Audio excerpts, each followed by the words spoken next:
Welcome back to Pharmcore channel. Have you ever wondered what happens when you take a pill? How does it know where to go in your body and how to help you feel better? Today, we'll explore this amazing process step by step. Chapter 1. Absorption, how medicines enter your body. The first step is absorption. When you swallow a pill, it goes to your stomach and dissolves in the liquid there. Then it moves to your small intestine, where it gets absorbed into your blood. The way a medicine is taken matters a lot. Pills need to dissolve in your stomach or intestine. Injections go straight into your blood. For example, ibuprofen are absorbed in the small intestine, where they can start working. Chapter 2. Distribution, how medicines travel. Once the medicine is in your blood, it travels all over your body. Think of your blood as a delivery system, taking the medicine to where it's needed.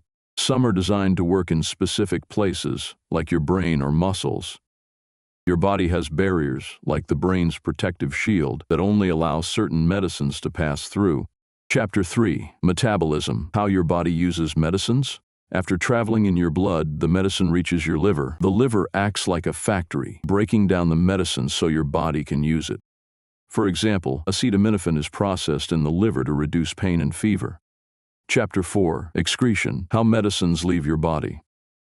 After the medicine has done its job, your body needs to get rid of it. This happens mostly through your kidneys, which filter the medicine from your blood and send it out in your urine. Some medicines leave through your stool or even your breath.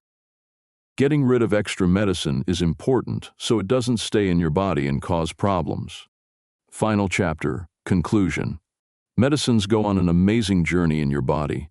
They get absorbed, travel through your blood, work where they're needed, and then leave your body. Understanding this process helps us see why it's so important to take medicines the right way. Don't forget to like this video and subscribe to our channel for more easy-to-understand health tips.